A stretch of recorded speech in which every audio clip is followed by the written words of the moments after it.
कि भाई बंदे जो है वो मरे हों तो बंदा वो एक जो है वो उसमें होता है, जैसे कोई एक मुल्क कहता है मैंने दूसरे से बदला लेना है।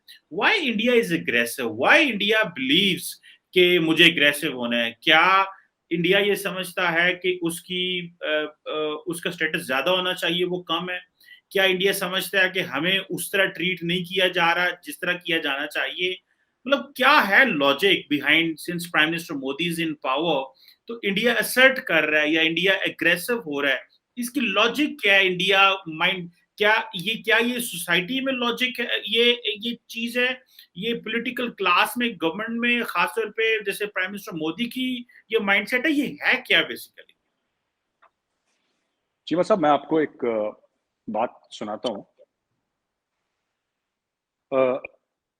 बात रामायण की है, तो उससे आपको माइंडसेट समझ में आ जाएगा। तो प्रभु श्री राम अपनी पत्नी सीता माँ को जब लेने गए थे, तो रावण उनको हर ले गया था, किडनैप करके ले गया था। तो समुद्र के तट पे, यानी कि सी शोर पे वो थे। अब वो पार कैसे करें? वो पार कैसे करें? वो लंका कैसे जाएं? क्योंकि उस जमाने में ऐसे बड़े शिप्स शायद नहीं होंगे, जो भी है। तो उन्होंने 3 दिन पूजा करी समुद्र की। He prayed to the god of the sea कि आप मुझसे बड़े हैं, मैं आपसे विनती करता हूं, यानी कि आई रिक्वेस्ट यू, आप हमें रास्ता दीजिए, मैं पार जाना चाहता हूं। 3 दिन तक समुद्र ने रास्ता नहीं दिया। तीसरे दिन गुस्सा होके उन्होंने अपना धनुष बाण निकाला, अपनी बो एंड एरो जो कहते हैं, तीर कमान। तो इसके ऊपर एक लिखा है कि विनय न मानत जलधि जड़, गए 3 दिन बीत, बोले राम सकोप तब, भय बिन होए न प्रीत। इसका अर्थ यह है चीमा साहब, इसका मतलब यह है कि विनय यानी कि रिक्वेस्ट, न माने जलधि जड़, जो जल है यानी कि पानी है, वो बेवकूफ, रिक्वेस्ट नहीं मानता। गए 3 दिन बीत, ये तो आप समझ गए, 3 दिन बीत। बोले राम सकोप तब, गुस्से में श्री राम ने बोला कि भय बिन होए न प्रीत, there is no friendship without fear.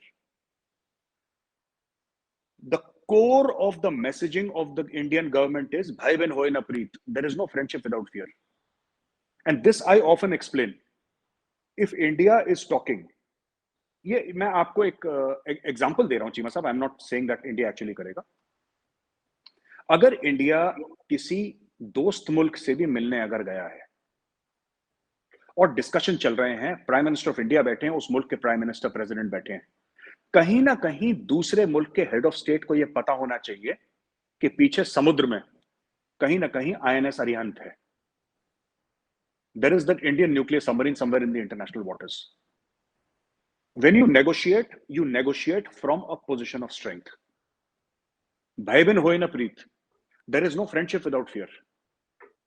दोस्त के मन में और दुश्मन के मन में दोनों को यह पता होना चाहिए कि India can cause immeasurable harm. वो हार्म डिप्लोमेटिक हो सकता है, वो हार्म मिलिट्री हो सकता है, वो हार्म पॉलिटिकल हो सकता है, वो हार्म इकोनॉमिक हो सकता है, लेकिन नेगोशिएट आप तभी करेंगे जब दूसरे को यह पता लग जाएगा कि भारत आपका नुकसान कर सकता है और बहुत भारी नुकसान कर सकता है।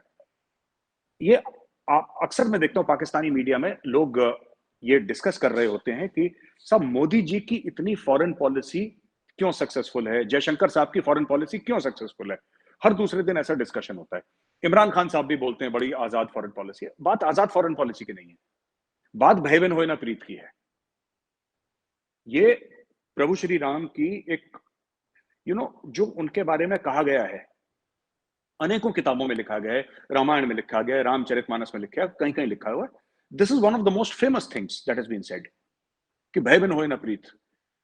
आप जब तक फियर प्रोजेक्ट नहीं कर पाएंगे, और फियर मतलब, मेरा मतलब सिर्फ मिलिट्री फियर नहीं है चीमा साहब कि हमारे पास न्यूक्लियर वेपन है मार देंगे, ऐसा कभी किसी इंडियन ने नहीं बोला होगा at a position of power और position of authority. But fear is also hidden. जैसे चाइना का है, दुनिया चीन से डरती है। चाइना ने पिछले 50 साल में कोई जंग ही नहीं लड़ी, एक लड़ी थी वियतनाम से, जिन्होंने पिट गया बुरी तरीके से चीन, लेकिन एक फियर है कि चाइना क्या करेगा। This is what Indian diplomacy has brought to the table after 2014, भय बिन होए न प्रीत। This is the core of what I don't know Cheema साहब, अगर मैं ठीक से एक्सप्लेन कर पाया कि नहीं कर पाया, लेकिन नहीं समझ, ये है। मैं समझ रहा हूँ। जी। तो जी। This is basically with the aggressiveness वो आती है। लेकिन जी। इसमें सारी बात है, सिर्फ मिलिट्री पावर तो नहीं है। तो अगर मेरे साहब एक बड़ा एक और एक इसमें एक फिलोसफिकल क्वेश्चन है, क्योंकि आपने वो बड़ी इन डेप्थ इसका आंसर दिया है इस चीज का। मतलब जो नेशनल पावर है वो इंडिया फिर किस तरह डिटरमिन कर रहा है? बिकॉज इंडिया क्वाड के मिलिट्री कंपोनेंट में नहीं लेना चाहता। India doesn't want to get into the military component of the Quad. और वो वेस्टर्न को वो उसको ऑकस में जाना पड़ा, उनको एक बनाना पड़ा, इंडिया उससे बाहर निकला है। तो इंडिया की क्या फिर नेशनल पावर हम कहते हैं डिटर्मिनेंट्स होते हैं पावर के, क्या है? आपकी पॉपुलेशन है, मिलिट्री है, इकोनॉमी है, सोसाइटल सिक्योरिटी है, क्या है जो इंडिया टेबल पे रखता है या बात करता है? जब जाता है बात करता है, जैसे डॉक्टर जयशंकर की जाते हैं तो बात करते हैं, बिकॉज मिलिटरली तो आप इंगेज नहीं कर रहे हैं, आपने वो एक रखा हुआ है उसको एज ए डिटेरेंस के तौर पे तो रखा हुआ है। सो नेशनल पावर क्या है? मतलब when you sit on the table, so एक तरफ बात होती है जी हम जी 150 करोड़ का देश है जी हम, तो आप क्या समझते हैं ये जो आबादी है, इज दिस दी जो फैक्टर है जो अगले बंदे को डराने के लिए है कि भाई हमारे पास इतना बड़ा, जैसे मैं देख रहा था इन purchasing power parity, India stands third in the world. ठीक है, मतलब परचेजिंग पावर जो होती है इसमें, तो आप फिर कैसे पावर को, जो नेशनल पावर है इंडिया, उसको किस तरह डिटरमिन कहता है कि दूसरे को बताए जी कि मैं ताकतवर हूं या मैं पावरफुल हूं या मेरे पास ये है? चीमा साहब, उसमें मिलिट्री पावर का इतना ज्यादा on the face of it role नहीं है, on the face of it. क्योंकि भारत खुद कहता है, एक्सेप्ट फॉर वन और टू इंसिडेंसेस चीमा साहब, भारत ने हर समय मेंटेन करा है कि हमारी जो फौज है वो नॉन एक्सपेडिशनरी है। हाँ ठीक है, ऑपरेशन पवन हुआ था श्रीलंका में, मॉलडीव्स में हुआ था, ये सब ठीक है, पीस कीपिंग ऑपरेशंस। पाकिस्तानी फौज भी जाती है United Nations UN peace keeping force, हमारी फौज भी जाती है। तो नेशनल पावर प्रोफाइल जो है उसमें फौज का एक बहुत अहम हिस्सा है। But when we talk to other countries, जब हम बाहर जाते हैं किसी और मुल्क में बात करने के लिए, तो फौज का प्रोजेक्शन इट इज अंडरस्टूड।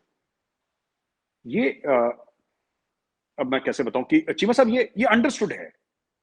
हम ये नहीं कहते कि हमारे पीछे तलवार है, हमारे पीछे 13 लाख लोग खड़े हैं, 15 लाख की फौज है, हमारे पास न्यूक्लियर वेपन्स है, हमारे पास एयरक्राफ्ट कैरियर्स हैं, हमारे पास न्यूक्लियर सबमरीन्स हैं, हमारे पास we have an array of world class weaponry. This is implied. Many a time I have thought from the Pakistani perspective. General Ziaul हक थे उस समय पाकिस्तान में, ऑपरेशन टोपैक लॉन्च हुआ, कश्मीर में लोग आए, टेररिज्म फैला शुरू से। चीमा साहब, ऐसा है कि उस जमाने में इंडिया ऑपरेशन पवन से निकल रहा था श्रीलंका में, और हमारी बड़ी सारी कैजुअलिटीज हुई थी operation Pawan. It was not a pleasant experience for India. कोई भी किसी और मुल्क में जाएगा उसके लिए प्लेजेंट एक्सपीरियंस होगा नहीं, ये इतिहास गवाह है। हमारी गवर्नमेंट्स कुछ ऐसी थी उस समय कि एक के बाद एक हमारी कोalition गवर्नमेंट्स थी, वो गिर रही थी, यहाँ से लोग हट के वहां चले जाते थे, ये चले जाते थे, वो चले जाते थे। तो ये जिसमें अभी इमरान खान साहब बड़ा कंप्लेन करते हैं कि जी हट गए बंदे, वो हमारा हो चुका कई बार पहले। अटल जी की फेमस स्पीच आपने सुनी होगी। At that time India was politically unsettled. ठीक है चीमा साहब, India was economically unsettled Cheema साहब। जब हम आईएमएफ के प्रोग्राम में गए थे अर्ली 90s में, इंडिया वॉज इकोनॉमिकली अनसेटल्ड। तो आप देखिए, military unsettled, politically unsettled, financially unsettled. This was actually the right time for General Zia to do it. So he did it because एक movement होती है ना, ऑपरचून मूवमेंट, उनके लिए ऑपरचून मूवमेंट थी, उन्होंने मौके का फायदा उठा के कर लिया। और जाहिर सी बात है, कोई भी एनिमी कमांडर होता करता है बात जो उन्होंने करी, उन्होंने अपने हिसाब से ठीक करी जो उनको ठीक लगा। अब चीमा साहब, हुआ ये कि after that when Narendra Modi ji came to power, right, he came to power with a thumping majority. And India में जैसे जैसे पॉलिटिकल स्टेबिलिटी बढ़ती गई, इकोनॉमिक स्टेबिलिटी बढ़ती गई, क्योंकि you can not have economic stability without political stability. आप इंडिया का जो राइज देखेंगे वो 90s में शुरू हो गया था, बट वो धीरे धीरे धीरे धीरे चल रहा था, बढ़ रहा था, बढ़ रहा था, बढ़ रहा था। जब से मोदी जी आए हैं, it has taken off like a rocket. उसका सिंपल रीजन ये है कि Modi ji has given India political stability. Political stability दे दी, लोकसभा में एब्सोल्यूट मेजोरिटी है, राज्यसभा में भी बड़े अच्छे उनके वो हैं। तो tomorrow if they want to pass a bill, they can pass a bill. Elections also they have been winning left right and centre, पूरे चुनाव जीत रहे हैं इंडिया में।